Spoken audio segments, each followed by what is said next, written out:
Welcome to the CoWaCo. We in the building. Remember, like, subscribe, comment, and share. And let y'all know, we're not financial advisors. This is for educational purposes only. And we about to get this in. So, first off, we're going to talk about the power of equity. Chris, what you got to say? Sir. Yes, sir. Ladies and gentlemen, thank you for tuning in. I am Chris. That is Leroy. This is the company Water Cooler. Thank you for joining us watching the video. So let's first talk about the power of equity. Equity is, in broad terms, this is the ownership of something. This is an asset to you. So this is the ownership of something that brings value to you. If before we went on camera here, I was explaining to Leroy what I mean when I say equity. If Leroy and I are business partners in a company, I own 50%, he owns 50%. His 50% is tied to my 50%. So he's not able to do anything detrimental to the business without hurting himself. This goes for 4 people, 8 people, 1,000 people, 1,000,000 people, 1,000,000,000 people. If you have equity in something, this is beyond just the representation aspect of it. When you have equity in something, that's actual ownership. So we actually have control over this amount or this share of or this portion of the company, right? So it's not just I own the company, but Leroy works there and I treat him nicely. No, because at any time I can fire him and get someone else to do his job, right? I could hire another man to do the job, but I treated him well, right? He would probably be very surprised to be like, oh, well, I thought we were cool. Yeah, we're cool, but I found somebody better to do it. But if he had actual equity in the company, he had ownership in it, it was an asset to him, it would be a conversation or a discussion, right? Like, hey, Leroy, you ain't turning out those forklifts fast enough, man. I really need you to get them tires done quicker than what you're doing. That would have to be a discussion. I couldn't say, hey, let me step into my office, right? I would have to set up a meeting with him, an appointment, and say, all right, let's talk about your work performance. But it wouldn't work like that anyway, because if he has equity in the company, he's probably on the same level as I in that we're employing people that we treat equally, but they have no equity. So we treat them nice, we treat them fair, but Leroy and I are the bosses. So any decision that I make, I have to run it across him. Because if he disagrees with the decision down the line, this is not going to work, this is not right for the company, we're at an impasse, right? And so multiply that by 4, multiply that by 10. Let's say it's 20 people in the company. And each one of those individuals, each one of those men and women have a 20th of the company. Well, 10 of us can say, okay, we agree on one thing and we want to implement that. That's half, right? And we can leave the other half out. So that's 50% of the company that's in on this decision. And we can combine our 5%. And now the 10 of us can say, okay, we're going to act as one whole 50% to implement this thing. Well, if the other 10 people disagree, they can do the same thing. They can come together. They can coalesce and say, well, we disagree with that, and we wish you would have come check with us first, so we're going to block that. So now we're going to take our 50% and we're going to stand opposed to that. So now all 20 of us have to get together and sit down. Or that 10 has to get an 11 to come in and say, okay, I agree. So then that's 55%. And, if the company is majority rules, however the bylaws are set, then that is now something that's in place. That creates friction in the company, though. That creates that's going to snowball into something way worse, right? Which is why it's important to have equity in a company, or to have equity in a relationship, or to have equity in a business, because there's power in them. The power being a decision cannot be made without you, the asset holder. right? You marry, you want to add on to the house, you consult your wife. You want to put a garden in the back, you consult your husband. It's just, it's a conversation that may or may not require compromise. But the power of equity insight is very, very important, because you can still have great ideas when you have equity in something. That's not to take away from that. But that equity is that power. And a decision is not made for you when you have equity. It's made with you. Okay. Now, just correct me if I'm wrong, Chris, too. I wanted to mention about, like you have Google, which is Alphabet. They have like Alphabet A and Alphabet B. And then you got And C. and C. And then you also have Yeah. Berkshire Hathaway that has also A, B. I don't know if they have C or not. Not just A and B. A and B. Yeah. Okay, so Mhm. I want to ask if you actually have, I guess, stocks. I mean, well, like you actually, purchase either like that. Let's say like Berkshire Hathaway. Let's say like you have purchased A, which is possibly maybe higher than B. Does that give you different privileges? Is that So if you something? have, oh, go ahead. No, I was asking, is that something tied to equity also too, or is that something different? No, that's 100% the same thing. So Berkshire Hathaway A now should be at 400,000, $425,000, Okay. which would make Berkshire B 425. So what happens is it's still technically equity, but because you're dealing with ownership of a company and you're dealing with fractional ownership, now you're dealing with technically, large versus small equity. So your one Berkshire Hathaway 400, and I'm not saying Leroy has one. Don't see him in the street and think that you, no, don't run up on Leroy. I'm not saying that. Okay, because I don't want y'all to be like, oh, he got a Berkshire. Don't do that. Don't do that.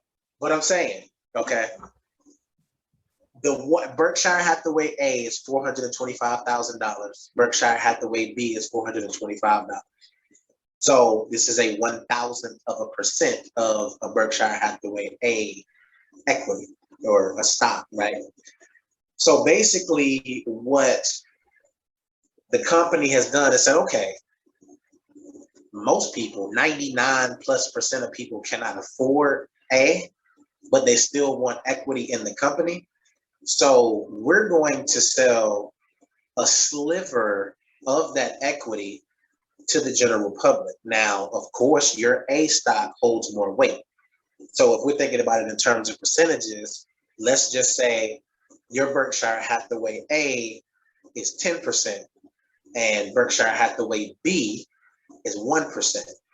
Obviously, with one being, and this is obviously not the case, because it would be, if it was 10%, it would be 0.01. Like, we're talking about thousands here. But if your equity share is 10% and mine is 1%, you have more control and more stake in the company, but I still have equity and ownership in the company. So you might not have to consult me. This is why I said, if majority rules is how your company works, which is how most companies work, then that's how you implement new things and new policies. But many companies might have maybe a 2/3 rule, or you might have to have a vote. And so if I can swing your vote as a Berkshire Hathaway A holder, you're on the side with the little guys, right? Because I might have 10 Berkshire Hathaway Bs and you might have one Berkshire Hathaway A, and a vote is happening or something is changing in the company. And if I can get you on my side, that's now 10% added with let's just multiply it by 10, my 10%. So now we've got 20. You see what I'm saying? So it's the same thing, but it's just your equity. It's weird to say it, but you have more equity than I, because when you think of equity, you think of across the board, everyone who holds this as an asset is equally viable for it and is equally responsible, yes, but also equally as powerful, but that's not the case. So if I go to you for a car loan and I say, hey, can you give me 15,000 for a car? And I go down the street to another friend of mine and I say, hey, can you give me $5,000 for a car? And the total cost of the car is $20,000. You have more equity in it than him. You both still have equity in the vehicle, even though I'm driving it, right? Okay. So if I were to make a decision, could I consult him? Yes, right? Because of the 20,000, he gave me 25%. But would I? I'll probably go to you because you've contributed 75% of the equity. And you can make a decision about the car between you and I that it wouldn't matter if he did, if he was a part of it anyway. Okay. Yeah. I like that example. That was good. See, that's why he's a Grandmaster Chief. I'm sorry, Grandmaster Sensei. Yeah. I do what God allows, okay? I do. Okay, that's all I do. That's all I do. All right. So now we're about to talk about why it is important to understand trends. Yes, very, very important. I know last time we talked about social happenstances, events that happen in the world. And this sort of goes along those same lines, but trends so this is what I'm thinking. Well, a lot of times social phenomenon becomes a trend. So everybody wanted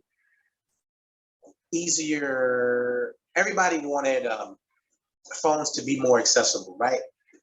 So then the touchscreen phone comes out, right? You don't have to dial those buttons anymore. And one of your buttons is broke. The 9 key is stuck on the phone. So you got to hit it at a certain angle and you got to get a bobby pin and push it down on the bottom.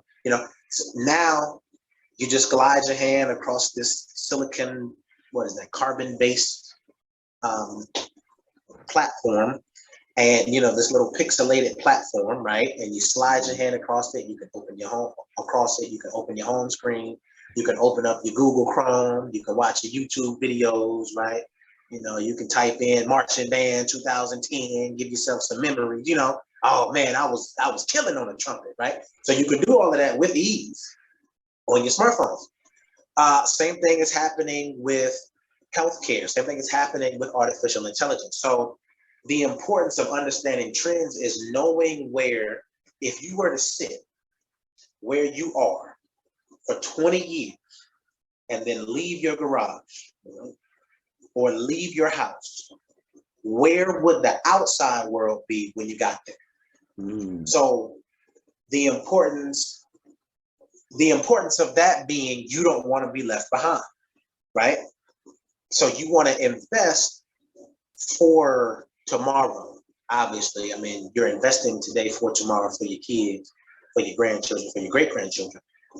But you want to be able to see in 20 years where healthcare is going to be, in 20 years where artificial intelligence is going to be, in 20 years where is construction going to be, in 20 years where are automobiles going to be, right? We were supposed to have a lot of stuff that we don't, which is fine, but the technologies are here and they're available, right? But that's understanding the importance of the trend. And here is the difficult part about that. Electric vehicles are amazing, right? It doesn't contribute any more carbon in the atmosphere. You don't have to worry about transmissions, engines, any of that breaking down. Literally, you go get a new battery pack. When you're good, only thing you got to worry about is tires and brakes, right? And really, you don't have to worry about them because the tires they got now last forever. And the brakes are regenerative, right? So they put energy back into the vehicle as they're being worked. So the technology is really cool, right? And it has an upward trend. We can't deny that. But what's the likelihood that everybody in 20 years is going to have an electric vehicle, right? The year is 2045. Of the 100% of vehicles on the road, how many people are going to have electric vehicles? It's going to be a lot more than 3 to 4%, right? It could be anywhere from 25 to 30%, but that's only a third of the market. Now, gas-powered vehicles are not going to be supplied anymore by a lot of your favorite car makers, but they're still going to be 50, 60-year-old vehicles on the road. I mean, you think about when you drive down the highway and you see that 57 Corvette, right? Or you see that Shelby, that Mustang, that 67 Mustang driving by. That vehicle is 55 years old, but it's still on the road and it's still driving and it still has to be powered. So then you have to think about, okay, well, the energy for that is gasoline. Still got to consume gasoline. You still got to get oil to change the engine oil. You still got to get transmission fluid. So these things are going to slowly, right? I mean, and if I were to give an estimate about when the complete elimination of gas-powered vehicles will happen, I'm going to say never. I'm soon though. But understanding the trends, I know that electric vehicle sales are going to go up. And so if I invest my money now, in 20, 30 years, I won't regret it. So that's the importance of that trend. Okay. I was just thinking, whenever whenever the Roku box set came out, I had actually purchased like one of the first generation of the Roku box, and I got like the one that had like I got two of them. I got one that was wireless, and then I got one that was Ethernet. Mm-hmm.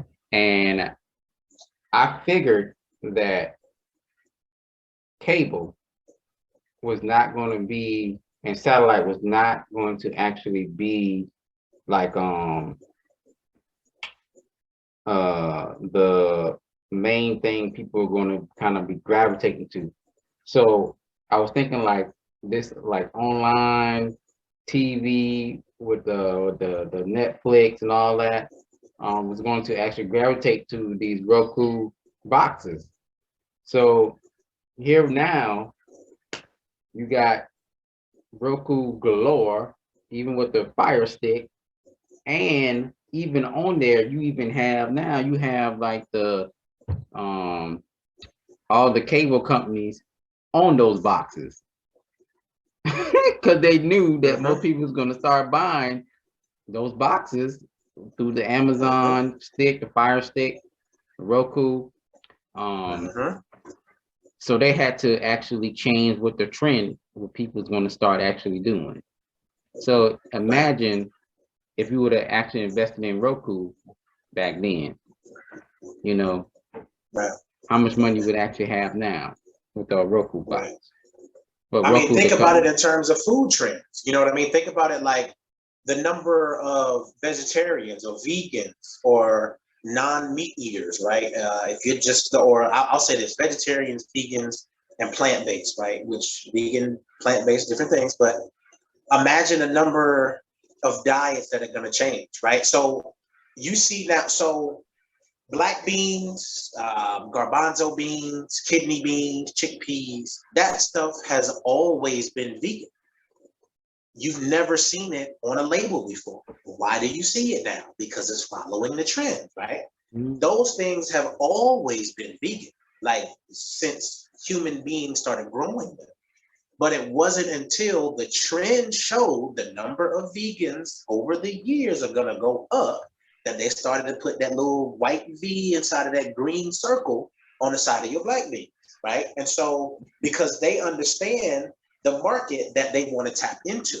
Right. So if I know that most people are going to eat less, if we're going to eat less red meat and more fish or more chicken, more turkey, I don't have to have so much acreage for cows anymore because people are not eating cow anymore. So now I'm going to use that for more turkeys. I'm going to maybe put a hydroponics up and start raising some salmon, whatever the case, but I'm going to move away from beef. So even when you think about it like that, and it really, when you want to follow a trend for anything, pick a thing, anything. Where is it going to be 20 years from now? Do some research on the numbers, see where it's headed. Then you can invest in companies that are going to be there in 20 years and have that vision right now. 20 years from now, this is what we're going to be. We're going to be providing this, and this. And you always think about, one of my favorite financial terms is vertical integration. That is from the floor, okay, from the dirt up to the ceiling. You can get everything you need right here with us. Everything you need. You can get your food, you can get your clothes, you can get your tires, you can get your oil. Starting to sound like one of my favorite companies here, WT, aka Walmart. You can get everything right here with us. You don't need to go anywhere. We got farmers, we have surveyors, we got scouts, we got real estate agents, we got lawyers, attorneys. We Walmart, but we got doctors. We have everybody, right? We have all of these people working for us. We're a one-stop shop. At the end of the day, that's your goal for a good company, is to be a one-stop shop. Leroy and I want you to watch the CoWaCo and just the CoWaCo. That's it. We get merchandise selling, we want you to buy that. We get on social medias outside of YouTube, we want you to get that. We want you to stop every time. When you think finance, you think of the CoWaCo. It's a funny name, but I know what it stands for and I like it. Cool. I'm gonna go with the CoWaCo, right? And so you're gonna bring your attention and bring your money and bring your time. Most important to me, because your money, okay, cool, but your time is what we're asking for. That's your most valuable asset. You bring that to us, boom, we're good. Then we have succeeded as a company. We have succeeded as two men giving you financial advice, right? I was going to say attempting, but it's good stuff in this video. Giving you financial advice, right? But vertical integration. We want you to be able to stop with us and get whatever you need and go home after that. All right. Now we're to the point of our favorite stock picks. What's up now? Yes, sir. Yes, sir. I'm gonna go with Block Square. Because basically the things we were kind of talking about, trend, they definitely is a company that's actually, just constantly innovating, changing to basically what people actually, going to be gravitating to. And so I think that's one company. And then, of course, well, I know Amazon already had a stock split. But that's another company. I just mentioned the Fire Stick. Even with them actually just purchasing that what was that a company that they just purchased for, like what was it, dealing with movies, TV shows. MGM. Right, with them just actually purchasing them, Yeah. So Amazon constantly try to keep up with the trend of change of things. And my last one,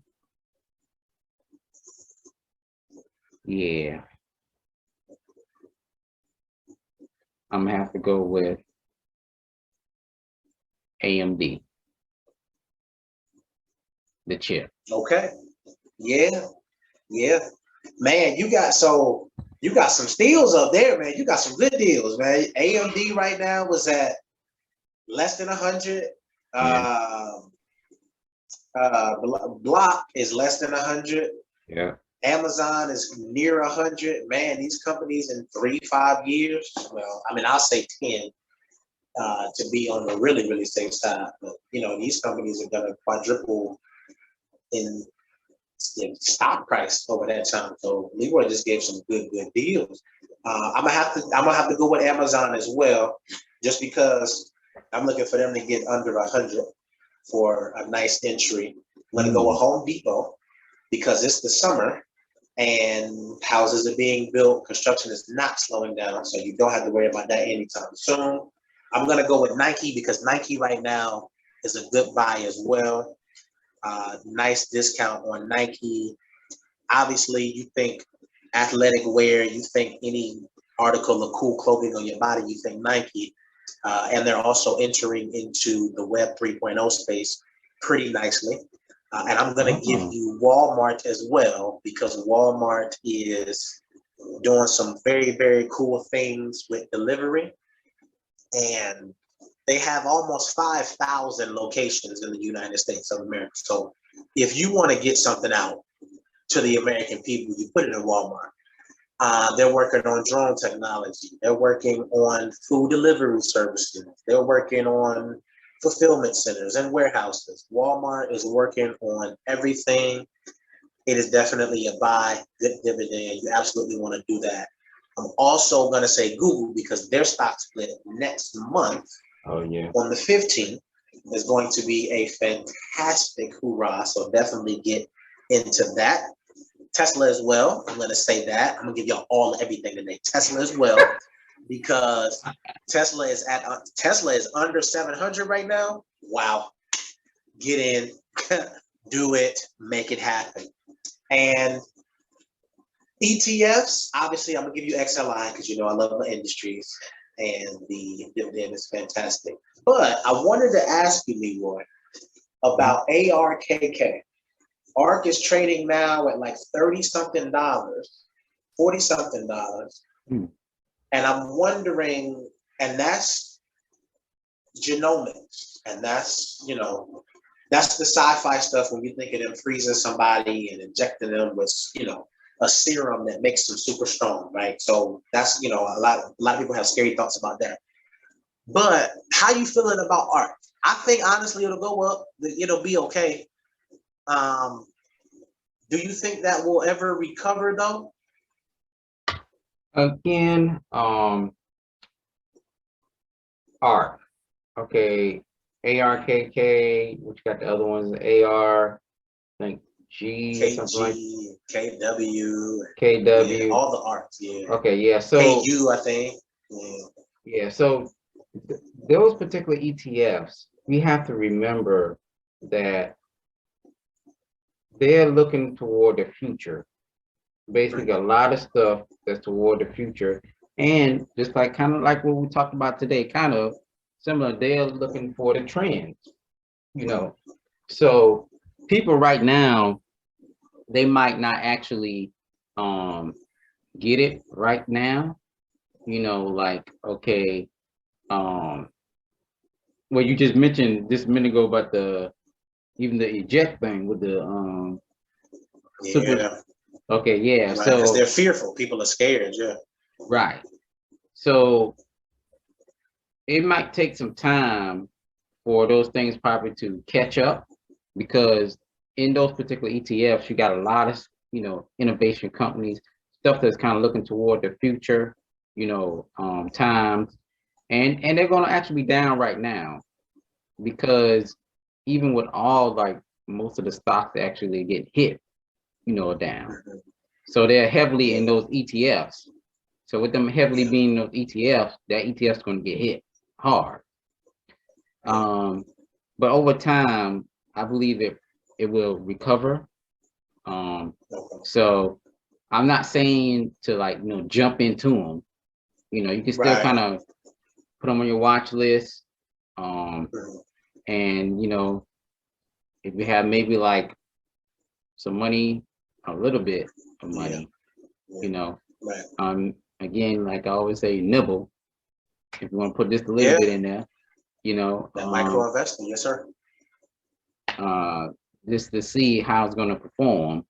But just remember, those particular ones, they're the ones that actually always look toward the future. Because what's going to happen once those things hit, it's going to probably shoot up again and get you a nice little run, and then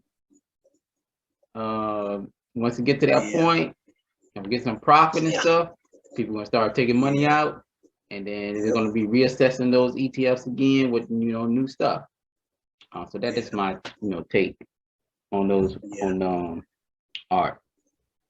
Yeah, okay. Because I mean, I like it for that very reason, that they are such an innovative company and they work in genomics and in the future they work in the future of medicine, you know, Mhm. gene therapy, and you know, obviously Tesla is still the biggest holding of the company, and you know, Tesla is a huge technology company. But you know, I just wanted to get your thoughts on that. So no, I definitely think right now is the best time to get in. I don't think you have a better time than now to, honestly, like Leroy just said, to any company, because they're all on sale right now. But ARC especially, I think they'll make that company will make a nice run over the next few years. If you're invested in those, you're definitely invested for 2035, 2040, right? You're not invested for 2010 or 2000 even, right? You're investing for, you know, when you're in your 40s, you know, almost your 50s. I see what you're saying with that. Matter of fact, they even got one that's called XR, I think X or something like that. The space one, The yeah. space one, yeah. Yeah. ARC X, yeah. ARC X, yeah. Yeah, ARC X. Yeah, you invested for ARC X for 2060. You know what I mean? Like, Yeah. you know? ARKX. Yeah, ARKX, Yeah. yep. So Yeah. that is my take on it. And All so, right. Fantastic. all right, you all. That's it for the CoWaCo, the company water cooler. And remember, like, subscribe, share, and comment. And we're gonna be back. Peace. We'll see y'all next week. All right.